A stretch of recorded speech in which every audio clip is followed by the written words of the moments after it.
Yeah, all right. Well, thank you all for hanging around. I guess most of you were here yesterday when I spoke yesterday afternoon about my vision for how we are likely to develop medicine against aging that really works sometime in the next few decades with a bit of luck. I thought that since Adam wanted me to give a second talk, the best thing for me to do would be to talk a little bit about the topic on which I actually spend more of my time than I spend on developing these medicines against aging, namely on persuading the rest of the world that such medicines would be a good idea. I know that by and large, everybody in this audience, certainly most people here right now, are already perfectly happily convinced that these medicines would be a good idea. However, I think it's useful, even insofar as I would be preaching to the choir, to give a little bit of an account of my experience and the sorts of arguments that I like to give and that I find to be effective in this area, so that it'll equip you folks more effectively with the ability to go out and preach the gospel, so to speak, and perhaps do your part in altering public opinion. I think it is imperative that we do that.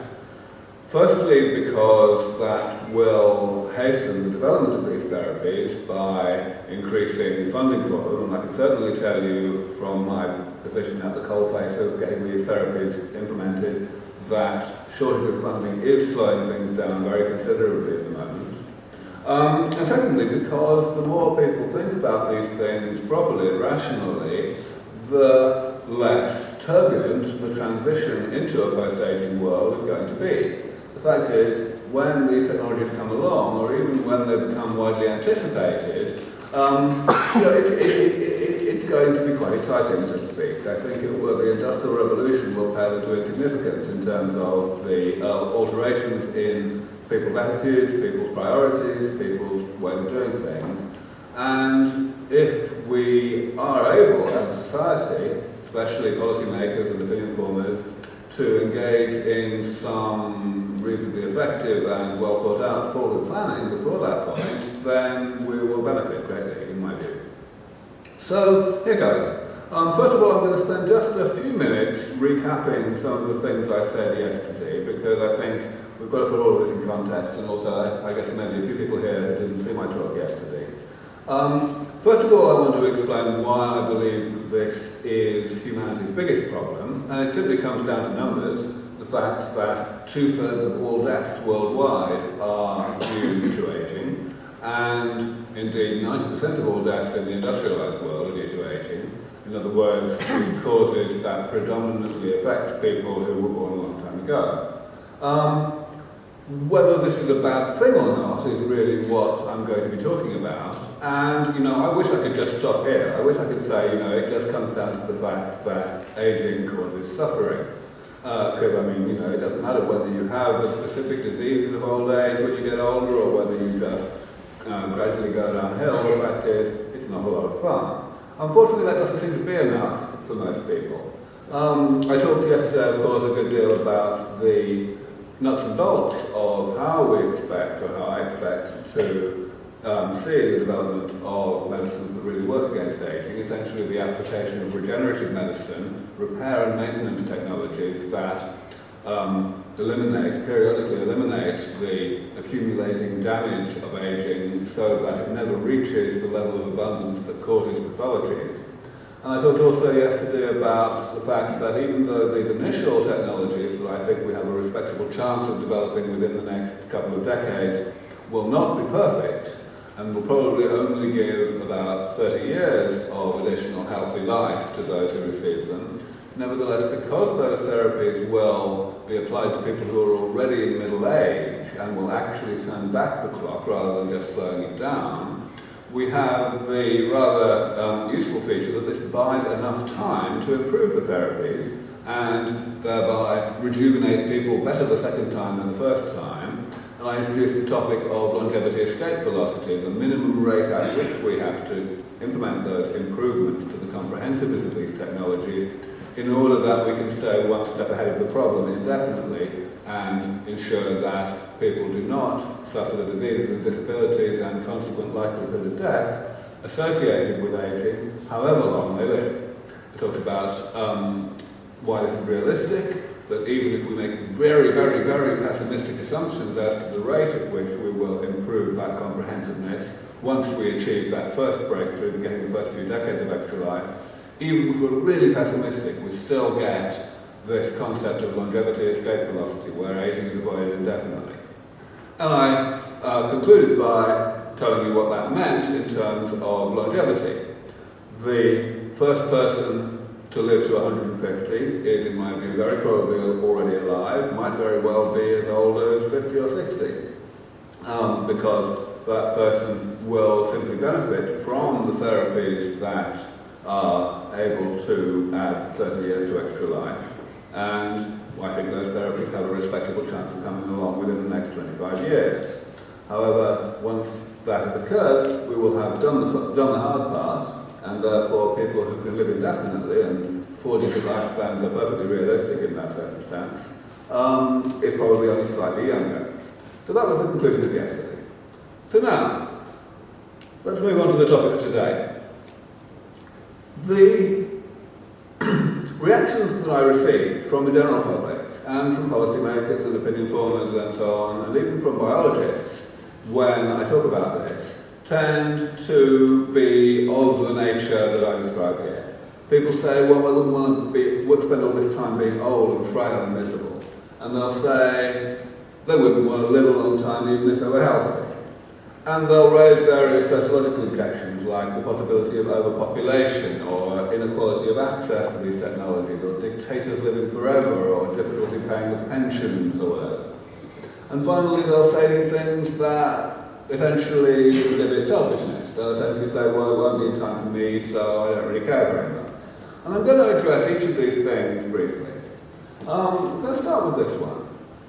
You know, it's pretty extraordinary that people will react to a story that talks about the elimination of age-related ill health in this way.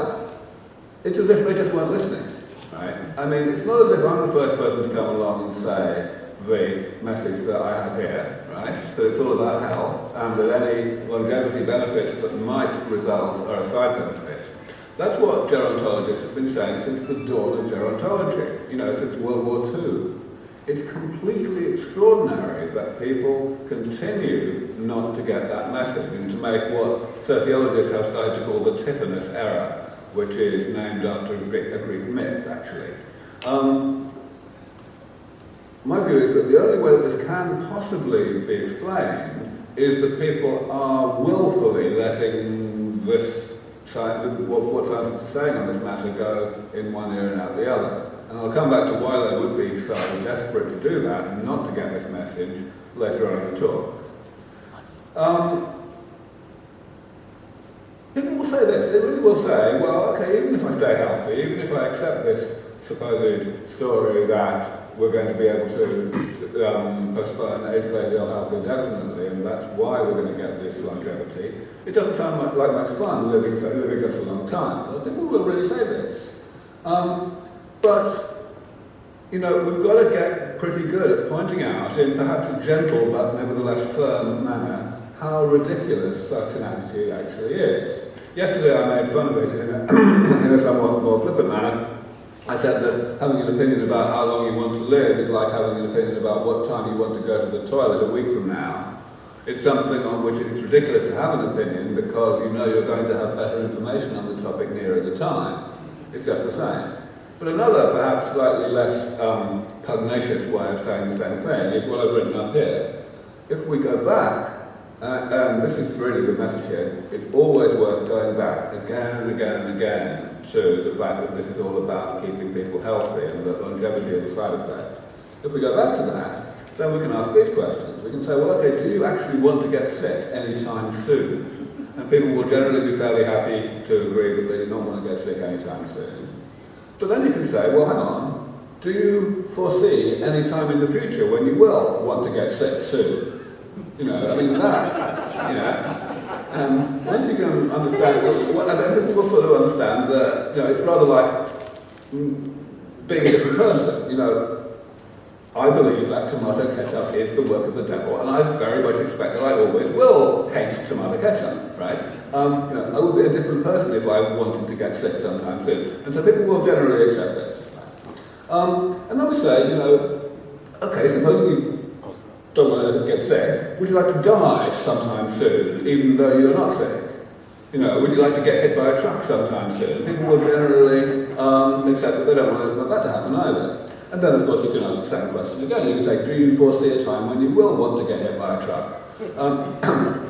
And, you know, you get it, right? That's all you need to make the argument. Because then you can say, well, okay, so in order to minimise the risk that you will in fact get sick sometime soon, eventually, or, you know, something like that, what's the best thing to do? Clearly the best thing to do is to do your bit to hasten the development of therapies that will stop you from ever getting sick. It just stands to reason. And people, you know, people will squirm at this, but the fact is, and they will try to change the subject here. Never let anyone change the subject. They will start to try extremely hard to do so when they see that they're up against someone who's actually thought about it. Now, I'm going to spend a little more time on the sociological objections, because these are the ones that I have to spend most time on when I talk to journalists or when I talk to the general public in the Q&A after scientific talks and so on. And, you know, it's fair enough that people would look at the prospect of a post-aging world and immediately start to think about what might be the catch. You know, what might be the downsides of this ostensibly good thing, namely the elimination of all the suffering associated with aging. The business of the risk of overpopulation is the one that comes up first, that's for sure. It comes up most often. But again, we can come back to the question of longevity being a side benefit of health. So, here's the way I put it. Which one of these things do you favour? If you don't favour defeating aging, actually bringing aging under complete medical control so that nobody ever gets sick however long they live, then you've basically got to take one of the other two positions I put up here. Either you've got to say that it would be good, that there's some age at which it's good for people to get sick, okay, or you've got to say there's some age at which it's good for people to die even if they're not yet sick. That's what you've got to say. There's just no logical way out of that. You know, I mean, so do you want a world in which medicine just doesn't work very well? Or do you want a world like Logan's Run, you know, where we kill people at a particular age even though they don't really want to die? You know, this is really the options. And people will, of course, try and wriggle out of this in various ways. People will say, well, people will immediately dive into the question of feasibility. They'll say, oh, well, you know, I mean, I don't really want to talk about this because after all, it's just academic, isn't it? I mean, we're never going to be able to bring aging under medical control, so who cares whether we actually have, you know, a logical, ethical position on the matter?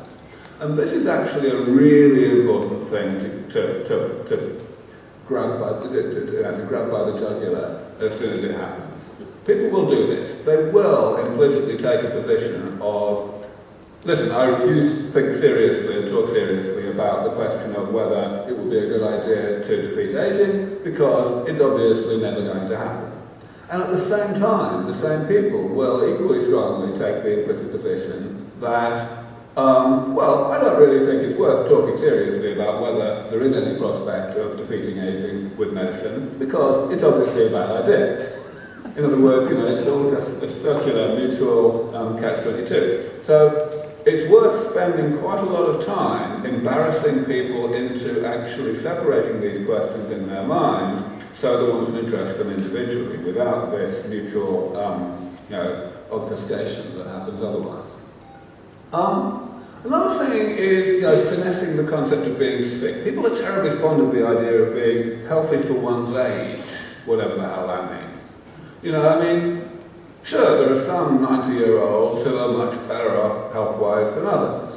There are some 90-year-olds that don't have the diseases of old age, the ones that we bother to give names to, like Alzheimer's or various cancers or cardiovascular disease or whatever. And, you know, they are probably a good deal more able-bodied than your average 90-year-old.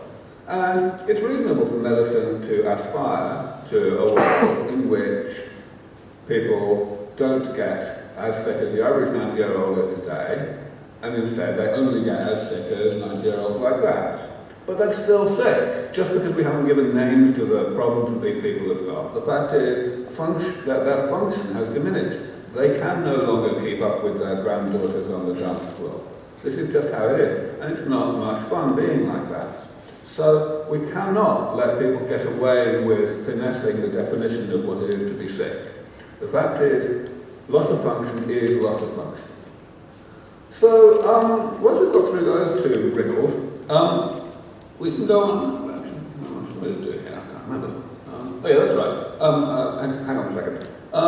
There's, you know, taking the thing by the scruff of the neck and saying, well, okay, maybe I was wrong about medicine. People will actually say, well, okay, yes, historically we have viewed medicine as an unalloyed, definite good thing, okay? But maybe it's not true. Maybe there are certain circumstances in which medicine would have social, you know, consequences that would be so apocalyptic that the benefits of medicine would not be so good. And I'll come back to this in a minute.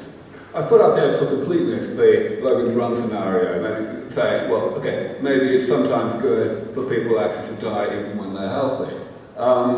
But, you know, I'm not going to take that one really very seriously, simply because even the most die-hard opponent of medicine against aging tends not to say that. So I'll just put that one in for completeness, but I won't address it any further today.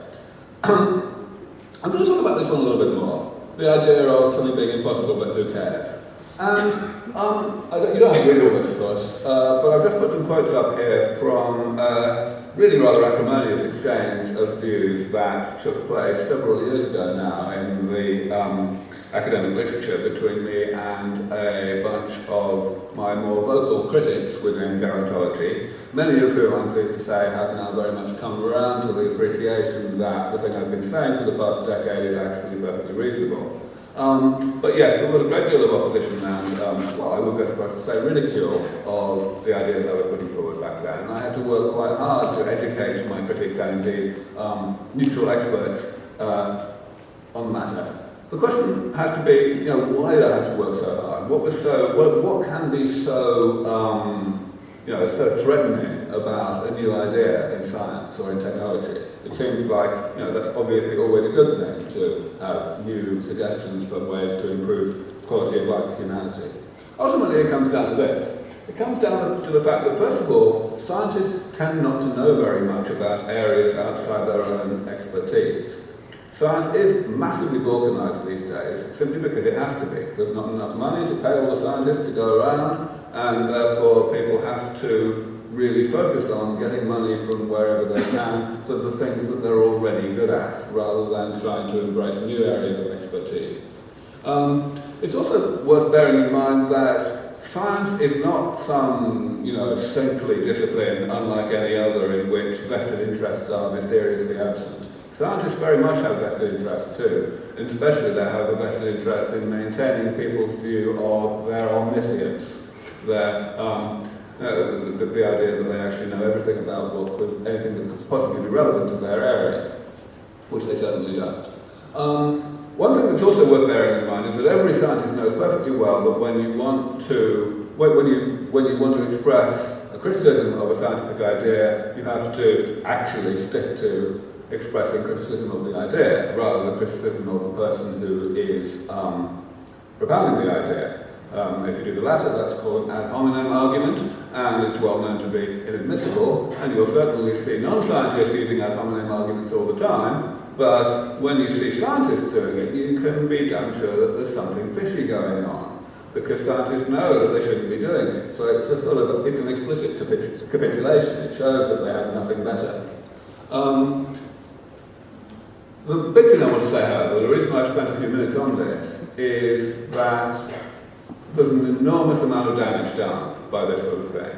And I want to include here not only professional scientists, but also people who try to help educate the public, try to make it their business to help the public to evaluate science properly.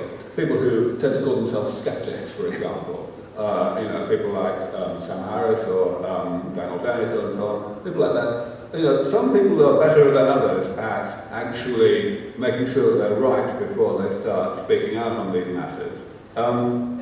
And some people are less careful, to be perfectly honest. It can do an enormous amount of harm to ridicule and marginalise a good idea, because it can, of course, slow down the implementation of that idea and thereby slow down the contribution to the human condition that the implementation might actually achieve. And I'm afraid that the defeat of ageing and the feasibility of defeating ageing has been a rather severe victim of that process, so that problem may be diminishing at this point. I'm going to talk now about this business about, I'm actually not going to talk very much about this. The fact is, this whole business about being healthy for your age, this person here, it doesn't matter really whether they've got something that's been diagnosed, does it? The fact is, I doubt that there's anyone in this room who would not in fact prefer to be this person on the left, even if he is about to have his head bitten off by a shark. So it is pretty straightforward. Finally, this business about medicine, actually not necessarily being universally a good thing. I want to give a couple of, talk about a couple of points addressing that, because this argument collapses in a number of interesting ways. First of all, let's talk about the precautionary principle. This is a rather popular idea that says essentially what I'm saying here, that we should be very cautious about developing technology that might be bad for us. We've heard today a little bit about AGI and the possibility of creating what a lot of people call unfriendly artificial intelligence, machines that become vastly more capable and powerful than humans, and that may or may not actually be autonomous enough to go about fulfilling their goals, which we may have initially defined, but which may be evolving as the intelligence of the machines evolves. Bad things can happen, as you've heard today. So this may very well, some people think it is an argument for simply going slow on the development of AGI.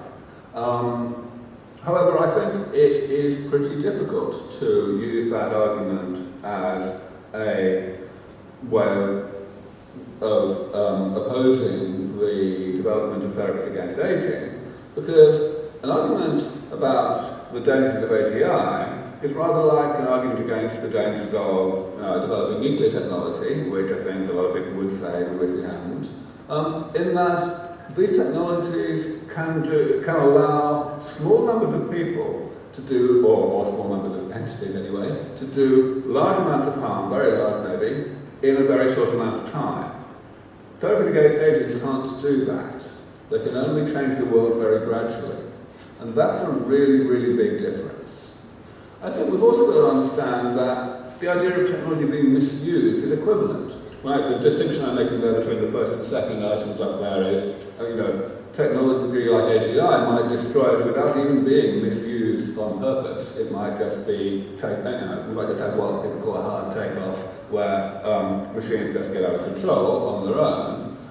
The misuse example there, I just explicitly mean a case where humans are actually achieving the goals that those particular humans want to achieve, but they are not in the interest of the rest of us.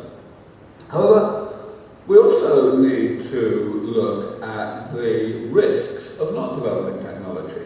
A few years ago, Max Moore came out with the phrase the precautionary principle, which he used as a way of contrasting the risks of developing technologies with the risks of not developing technologies. But ultimately, I would say that you could actually cast the precautionary principle as an example of the precautionary principle, that one should not suppress or be scared of the development of technology that can do good. And I want to elaborate on what I mean there, because ultimately what I mean there is all about the conclusions that we can come to on the basis of what we don't know.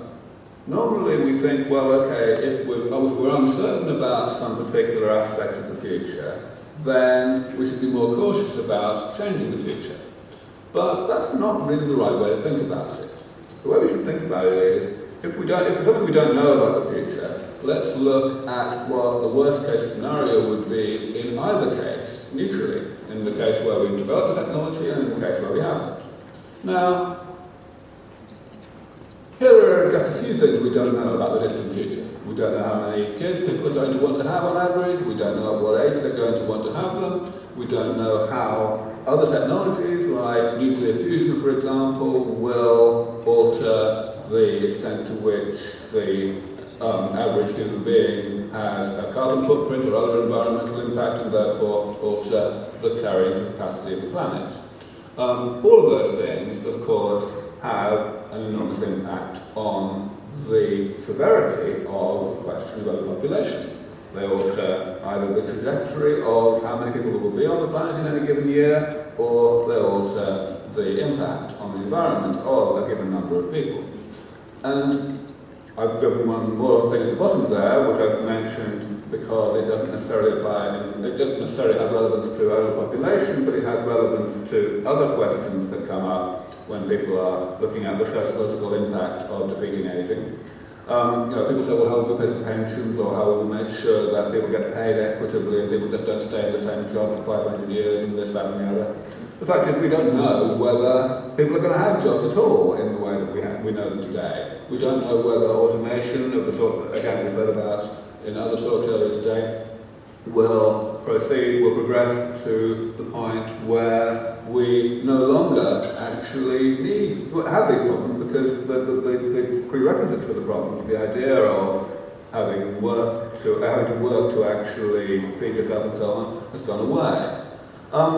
So, when I say we don't know all these things, why is that so important? The answer is that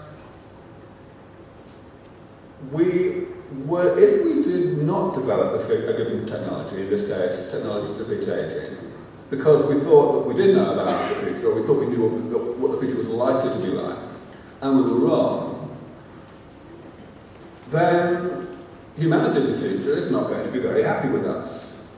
Humanity in the future is going to find themselves condemned to an unnecessarily early and unnecessarily painful death, because they don't have technologies that they could have had if we'd taken the trouble to develop them as quickly as we could. And they're not going to like that very much. They're not going to be very impressed that we thought that we were so clever to think that they would be worse off if they had these technologies, and therefore we would do them a favour by not developing them. That, to me, is a far worse scenario than a scenario in which we develop technologies and we rely on humanity in the future to be reasonably smart about how and whether to actually use them. So to my mind, a fine explicit example here of the precautionary principle is to guard against the risk that we will condemn a whole cohort of humanity to an unnecessarily painful death. Another argument that I like to use that gets to the bottom of all of this, and this is again really a way of addressing all of the various sociological arguments against defeating aging all in one go, and as such it's somewhat more powerful than arguments that try to actually analyse each individual concern about the distant future individually. I just say, well, okay, let's look at some other scenarios, some hypothetical scenarios. Maybe they're realistic, maybe they're not, but the point is they have certain similarities to the scenario that we're talking about. And let's ask ourselves what we would do in those situations. So I've got a couple up here that I've discussed in print over the years. The first one is, let's suppose, and I know that this is medically unrealistic, but I've got to say that's not the point here. Let's suppose that suddenly the HIV virus evolved so that it can be transmitted in the way that the common cold is transmitted. It can be transmitted just without sexual contact or blood transfusions or anything like that. We'd be in a bit of a pickle, really, because the thing is, I mean, it's hard to know whether someone's got HIV. They don't actually exhibit any symptoms for quite a long time. So you can't really react by, for example, quarantining people in the way that one can do with bird flu or whatever. Bit of a problem there. So basically, if this were to happen, we would end up with pretty much everyone on the planet having HIV awfully quickly. That sounds bad, but what would we actually do? What would we do? The fact is, we have drugs that can, at the moment, indefinitely postpone the progression of HIV to full-blown AIDS. They're damn expensive. And of course, this argument, since the time that I first put it forward, several years ago in print, has become somewhat borne out by the progressive alteration of policy of the major drug companies with regard to making HIV drugs available at cost or less in sub-Saharan Africa. We would work damn hard to make sure that people did not get full-blown AIDS. Furthermore, of course, we put a great deal more effort into stopping, into finding actual cures for HIV, so that people could stop taking these drugs, but merely stop them, merely hold HIV in treading water, so to speak. So in other words, we would actually react in a manner that had that demonstrated and that implemented universal access to these therapies. Ultimately, it's all about universal access being an easy thing to justify to people who are among the people who are suffering. Perhaps the only reason why it was difficult to get the equitable distribution of anti-HIV drugs in sub-Saharan Africa in the first place was that most drug company CEOs don't have AIDS, and most heads of state don't have AIDS and so on. So, we can analyse these scenarios, that scenario in whatever way we like, in whatever degree of detail we like, and we can make the analogy with the scenario of having therapies against aging. And we can ask, would we really actually choose not to make these therapies available? That's what leads me to the other scenario I'm mentioning on this slide, the idea of drugs that defeat aging actually materialising suddenly when we weren't expecting them to. That's a scenario which, again, I think is unrealistic, but which we can nevertheless compare with past scenarios. For example, the discovery that you could vaccinate against certain diseases that Jenner discovered when he realised that milkmaids didn't tend to get smallpox. The discovery that hygiene is good for you, which of course was Pasteur's discovery, or before him, against Semmelweis. We didn't say, oh dear, if we let people know all of these things and we disseminate this information, then there will be a terrible population spike because all of those kids that are dying in infancy at the moment will survive and have their own kids and so on. So let's make sure we don't tell anyone about this until we have established that everyone's going to use contraception. We didn't do that. And I don't think anyone thinks we should have done that. So again, we can ask, if these therapies existed, then would we use them? Of course we'd damn well use them. It's bleeding obvious. So that means that in order to argue against the development of these therapies, we have to say that somehow it's bad to hasten the development of something that would be good if we already have it. And that just makes no sense whatsoever. So this is quite an interesting argument, and an effective argument to use against these things. Finally, this one. I want to actually spend a little time on this, because this really brings me to my conclusion. I'm going to stop at only a few minutes so as to give plenty of time for a little discussion about all this. I know that lots of you in the audience will have opinions on all of this, and so I decided to restrict my remarks to no more than about half an hour and leave lots of time for discussion. This is a really interesting one. This genuinely happens. People will say, well, I'm not really interested in this, I'll die before these things are going to be developed. And of course, I talk to a lot of people who've got money because I'm trying to get them to give it to me, and a lot of people who have money are getting on. And they're probably right that this therapy isn't going to be in time for that. But hang on, well, when I get that sort of reaction from an audience, an elderly audience especially, I'll say, all right now, hands up everyone in the audience who's got kids, and most people will put their hands up. And I'll say, okay, put your hands down now. Hands up anyone in the audience who's got kids and doesn't give a damn about their welfare. But unfortunately that's genuinely the situation. I know of examples where people have said this in front of their kids. So, I mean, last I heard, altruism was generally quite fashionable. The idea of actually thinking about other people, especially people that you're supposed to care about, it's pretty weird. So, what's going on? What's the deal here? This is the deal. This is my psychology slide, and many of you will have seen this before because I've been putting this forward for many years. The fact is, the reason why people are so totally crazy when it comes to the question of the concept of defeating aging is because it used to be a very good idea to be crazy about this. It used to be very sensible, very rational, to engage in whatever level of psychological self-manipulation you needed to in order to trick yourself into putting aging out of your mind. Aging, let's face it, it's very ghastly indeed, and while it's completely inevitable, and while furthermore, in the case of most of you, it's not going to happen to you for quite a long time, not going to affect your health for quite a long time, that's a pretty daunting thing to spend your life being preoccupied by. So it makes sense to find some way not to be preoccupied by it, to put it out of your mind. And it doesn't matter how irrational your rationalizations actually are, so long as they work. That's what it's all about. It is rational to put ghastly but inevitable things out of your mind. I mentioned science fiction down here. Science fiction about, quote, immortality, whatever that is one of my biggest problems in my advocacy efforts. Because the fact is, science fiction about immortality sells papers, it sells books, it sells units, people go and see films about it all the time. But why do they go? They go because they come away feeling comforted, feeling good about the thing.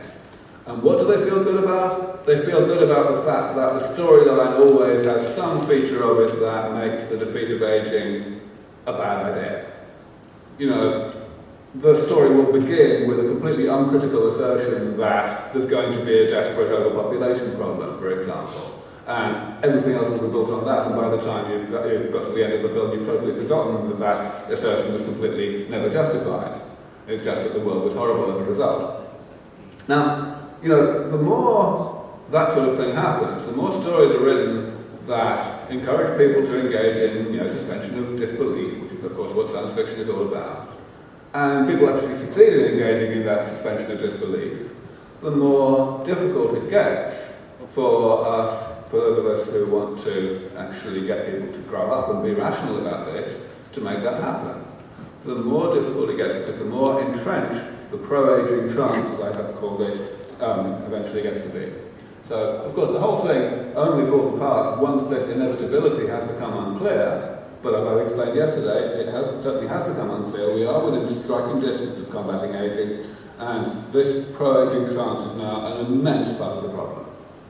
All right, so I'll stop there, and I'll invite anyone who has an opinion on all of this to tell us about it.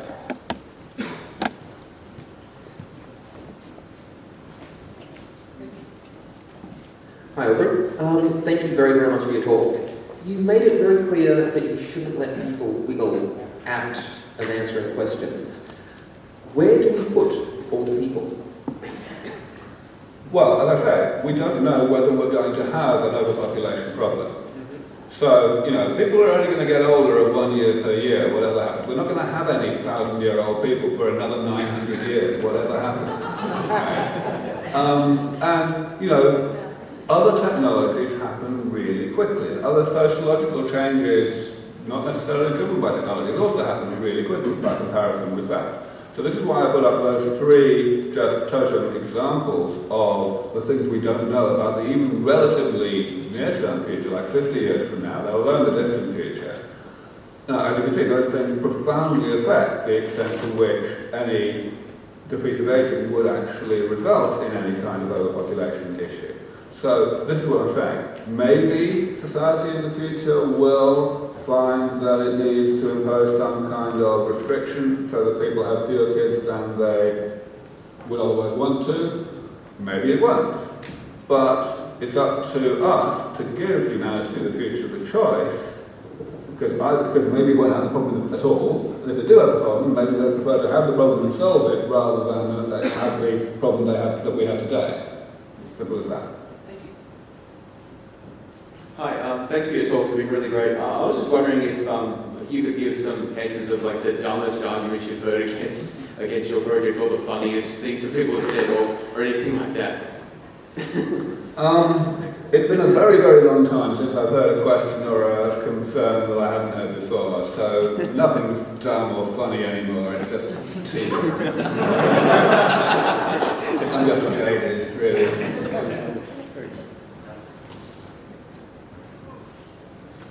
Say we were to live 5 times longer, would we be able to delay having our kids until 5 times later, in which case at least the birth rate might be something like what we have now? Yes, we certainly would. The menopause is a process that is intrinsically linked to aging, as you know. It's caused by the depletion and eventually exhaustion of the supply of egg cells in the ovary. The ovary is just another organ, and it can be replaced just like any other organ, or it can be rejuvenated in situ like any other organ. In principle, we can't really do this yet, but actually we're not all that far away from being able to do it. So if you imagine the current situation where we see a gradual increase in the world record age of motherhood, the only reason why it's a gradual increase is because these people are getting old in other ways. Once we've got comprehensive postponement of all age-related ill health, then maintenance of the ability to have children at any age will just be a natural consequence of that. Oh, hi. I just was struck by your comment about lack of funding. I must be very ignorant here, but I can't understand why all the younger, very wealthy people in the world are inundating you with resources. Yeah, so of course the SENS Foundation does actually get most of its funding from people exactly like that, wealthy individuals of my sort of age, people in their 40s and 50s rather than people who are considerably older.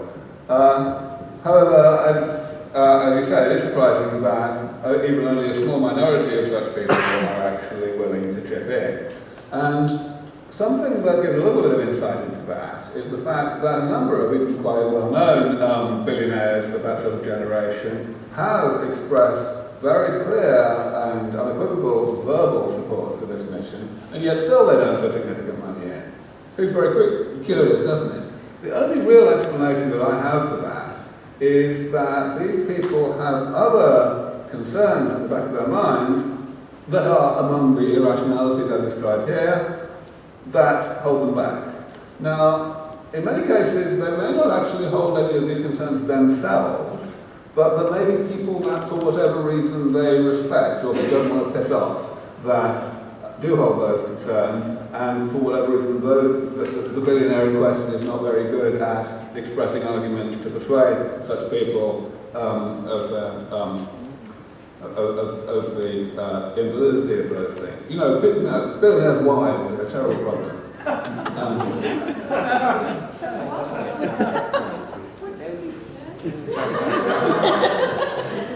There's no billionaires in the audience, let alone any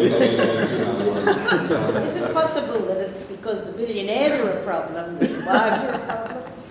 Well, as I say, I'm talking about the particular ones who at least verbally express strong support for all of this and strong appreciation of the stupidity of all the arguments I've been describing today.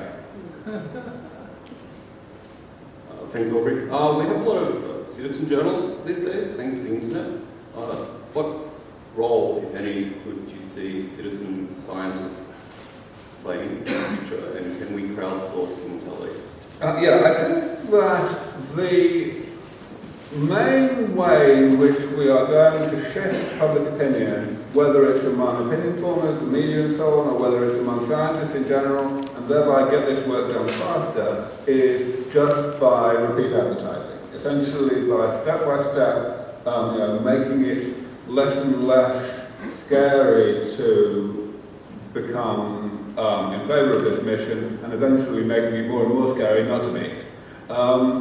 But it's a very just slow, steady process. I think, yes, that scientists in general and journalists in general, whether they're on the net or anywhere, can all do their bit.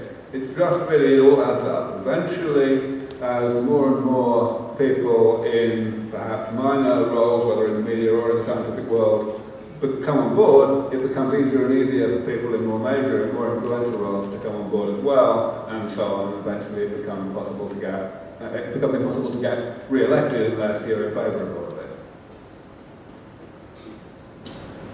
Thank you for your talk. I've worked in pharmaceutical science and biotechnology for 40 years, and there are hundreds of thousands of biomedical researchers all over the world trying to either slow down, prevent or cure things that knock us off like cancer, or things that spoil our enjoyment of life like Alzheimer's, etc. And I don't have a problem with seeing a continuing extension of a kind of Moore's law where every decade we extend life expectancy by another 2.5 years, whatever the logarithmic rate of progress is. But I think it's a very large leap between that and saying we can reach this escape velocity idea of living, for 1,000 years or forever. Mm-hmm. And for example, from my perspective, what it is that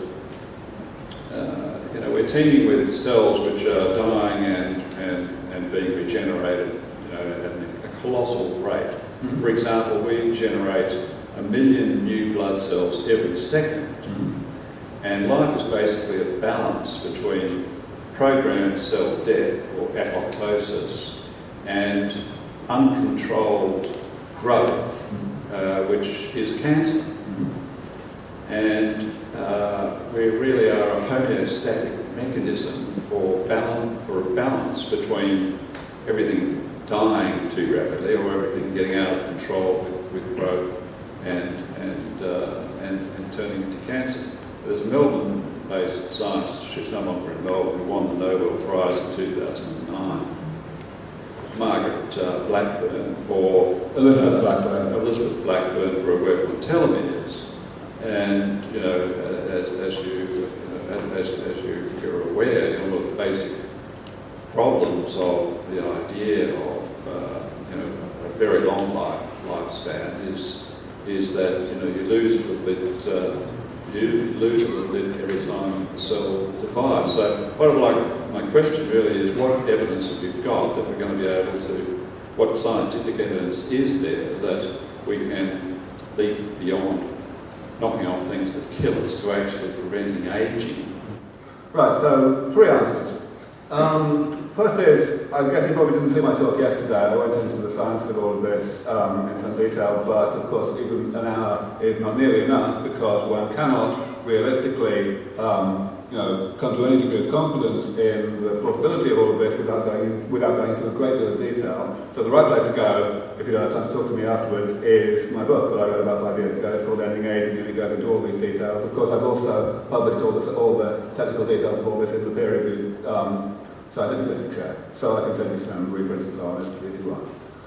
So without going into all the science again, one thing I do want to comment on is the wording you use at the end of your remarks just then. I think it's extremely important to understand that science and technology are different. And the way that a scientist thinks of the word evidence and the value of evidence and the way that one goes about evaluating the importance of a particular item of evidence is completely different from how a technologist does it. Because what a scientist is trying to do is to figure out how nature is, and what a technologist is trying to do is to alter the way that nature is. Now, medicine is a branch of technology, not a branch of science. So, if you ask what evidence I have for the possibility that the proposals I've been describing for the past decade or so will actually develop into something that will essentially indefinitely postpone age-related ill health, then it all comes down to breaking down the problem into various sub-problems, asking, okay, how will we solve this sub-problem, what evidence is that this particular approach to solving it would actually solve it, and then, of course, putting the whole thing together and saying, what is the evidence that this set of sub-problems is a sufficient set, it's an exhaustive set. Yes, and all that is there, don't worry, all that is there, that's for sure.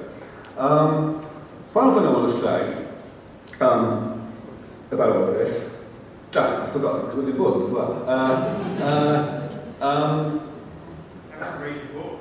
No, it wasn't. I already said read the book. Mitosis? No, it wasn't a technical thing. Oh yes, that's right. So a lot of people, a lot of scientists and a lot of technologists actually take the view that it can't be possibly true that this approach to combating aging would have this dramatic, potentially indefinite effect on postponing aging ill health. Because, we're trying awfully hard with medicine, and medicine keeps making progress, and yet we only see this very, very slow increase in the average longevity. Okay. And that's an interesting argument, but it really isn't a very good one, because what it relies upon is the assumption that the introduction of future technologies will work in the same way. You can think of it by analogy with crossing the Atlantic. If you'd asked people in 1900 how long it would take to cross the Atlantic in 1930, they would have answered the question by extrapolating from the rate of progress and the speed of ocean-going liners. And of course, there was new technology that came along, a different way of going about the problem, which made that answer look pretty stupid. And it's exactly the same here. In this case, the approach to combating aging that we're looking at is regenerative medicine, actually repairing the accumulating molecular cellular damage that goes on throughout life and is eventually bad for us, rather than slowing down the creation of that damage, which is essentially the approach that has traditionally been pursued by gerontologists. This turns out to be a very radical departure. It's rather counterintuitive, in fact I would go as far as to say it's very counterintuitive to think that an approach that actually turns back the clock would be easier to implement than an approach that slows down the clock. But it turns out, once you look at the details, that is the case. And that is why it doesn't work to extrapolate from the slow rate of progress that we've seen over the past 50 years or whatever to a continued slow rate of progress. I actually think that over the next 20 years or so, we're likely to see the rate of increase of longevity in the developed world slowing down, plateauing, relative to the rate that we've seen since World War II. And only 20 or 30 years from now, when these regenerative therapies come along and start to really work, will we see a resumption in that increase. But when we do see that resumption, it will not be a resumption at the rate we see today, it will be a very, very rapid one. Hello, thank you. My question is about what you emphasise in your lobbying and education. I think you said that longevity is a byproduct of improved gerontology and therapy. Improved health, yeah. Yeah, improved health. Is that what you emphasise? I just wonder whether when this notion of 1,000 years idea scares people and that people think the idea of pushing a walking frame around for 920 years is not a great idea, and that it's actually more important to emphasise even the short, medium-term benefits of improved health now. I wonder whether this 1,000-year idea is an obstacle to you. Yeah, this is a big dilemma that I've had since the beginning of my work in this area, and certainly since the beginning of when I started to come to the attention of the media. It's critical to ensure that people get the message that this is all about health and that the longevity benefits are a side benefit. But it's also critical to make sure that they get the message that this is not just medicine as usual. That if we only talk about specific age-related diseases and the possibility of preempting them using such methods, then people are going to think, yeah, well, this is just one more way of attacking these specific diseases. They're going to be underwhelmed. I won't get into the papers in the first place. I won't come to the attention of people who might actually be able to do something about this. So initially, in fact, the first few years of my reasonably high-profile media exposure and conference exposure, I basically just had to let people say what they wanted to say, even if it was sensationalistically focused on the extreme longevity claims that I was making. I couldn't stop people using the word immortality in the titles of our articles, and I didn't really try. Over the past few years, since I've become more of a sort of media fixture, I've been able to take a much more aggressive line. And if you go through a sort of timeline of the videos on YouTube, for example, of me, you will see a progressive shift in how aggressive I am, how assertive I am in shutting people up and shutting people down when they try to focus on longevity for the sake of longevity as if that were what I was about.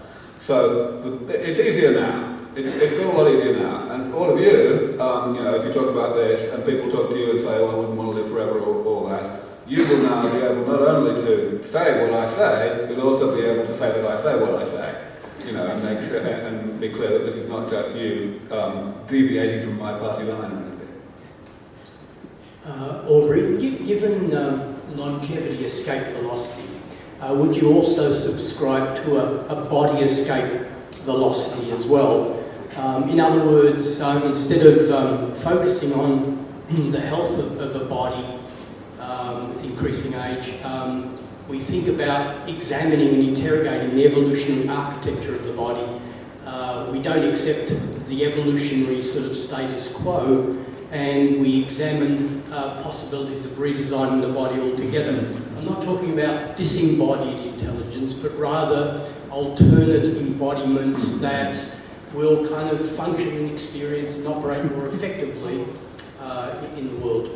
Yeah, okay, this is a very important area, and it's an area that I don't get asked about nearly enough, so thank you. I think that the whole question of the distinction between what's a therapy and what's an enhancement is one that really finds its most, the rubber hits the road in that question more sharply in relation to this sort of work than pretty much anywhere else in future technology.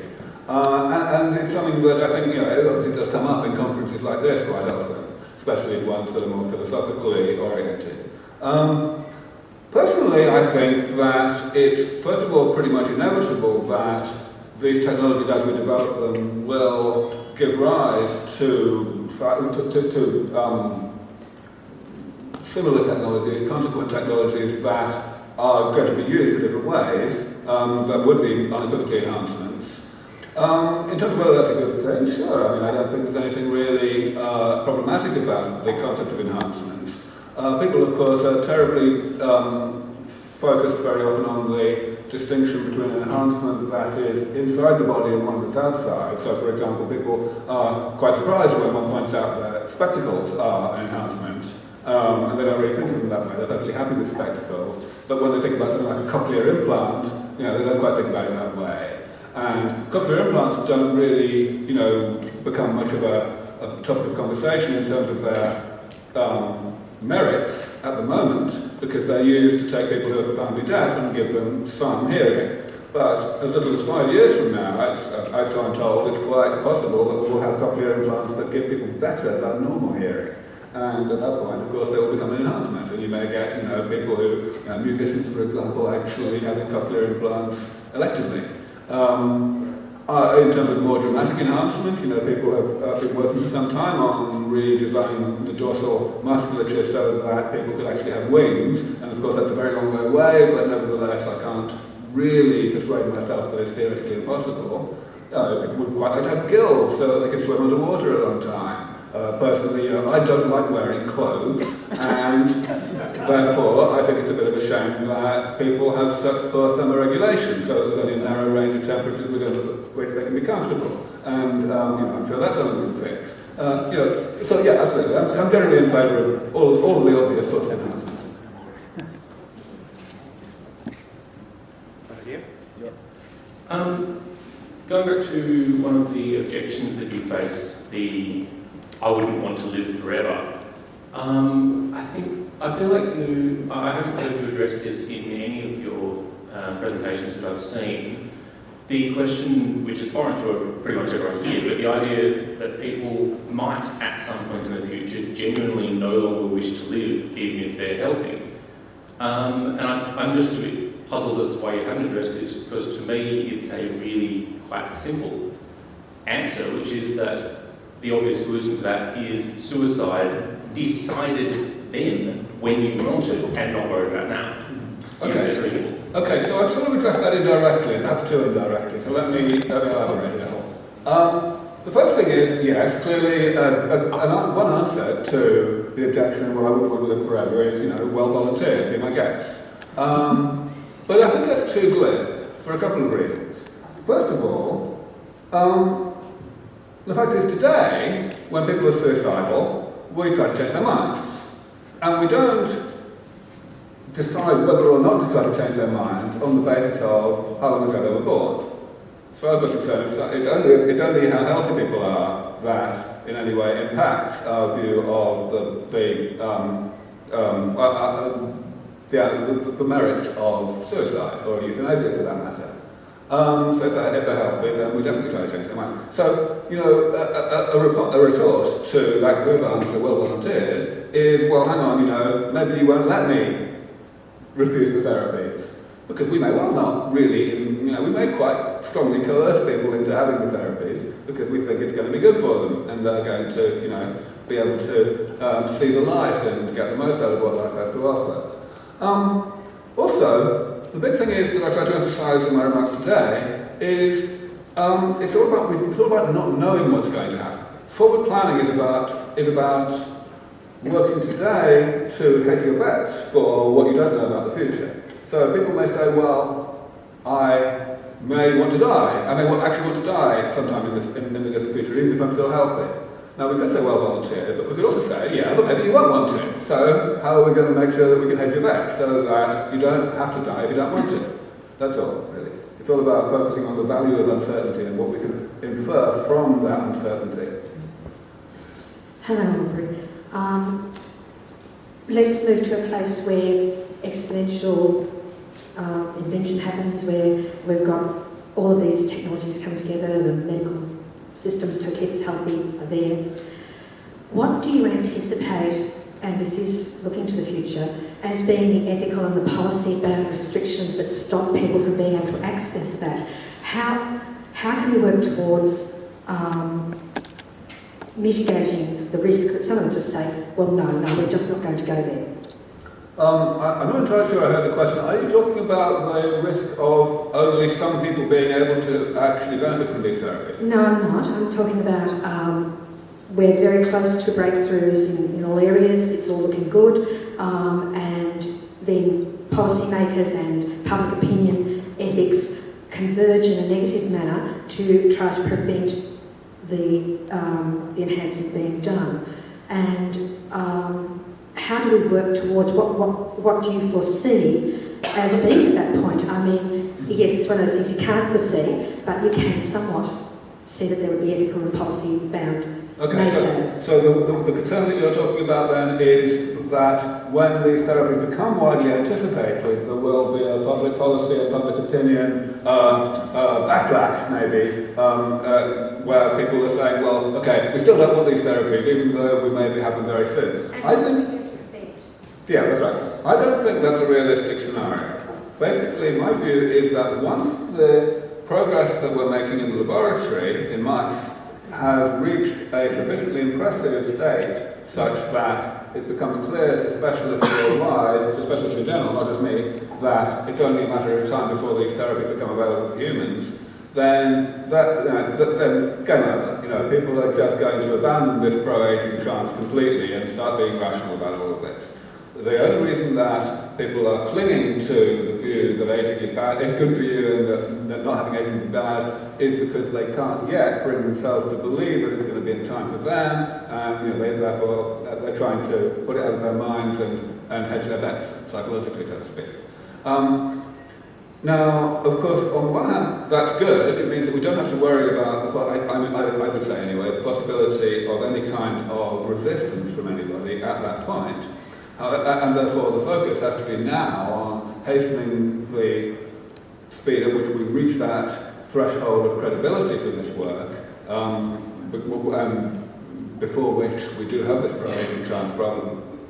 But also, of course, there's the difficulty that once we do hit that, it's going to be a very, very sharp tipping point.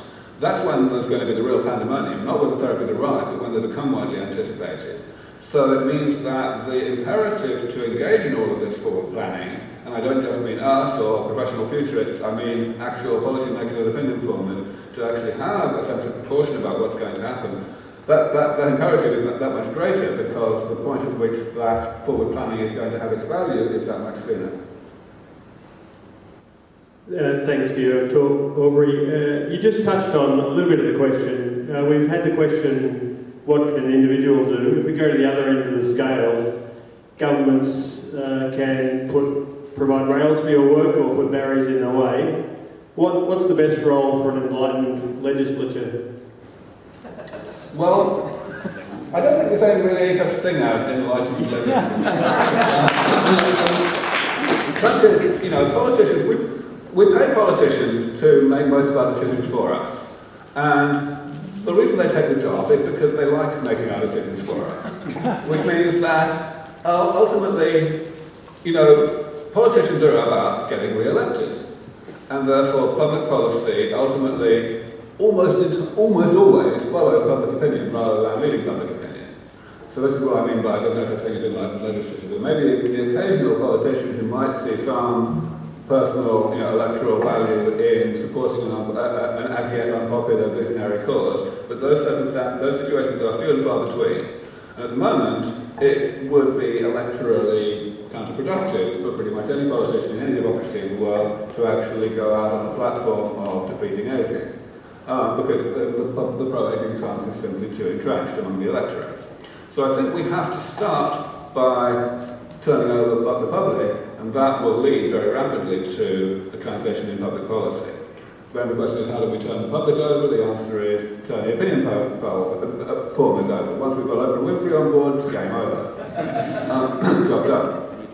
So then the question is, how do we get them on board? And of course we have to then worry about what their vested interests are, and they of course revolve around making sure that their show doesn't get canned by the TV network or whatever, which means that, again, they sort of have to follow public opinion. So it's sort of circular, but only slightly. At least opinion formers in the media tend to have some, to derive some value from at least looking as though they're leading public opinion rather than following it. So that's the sort of place we can start.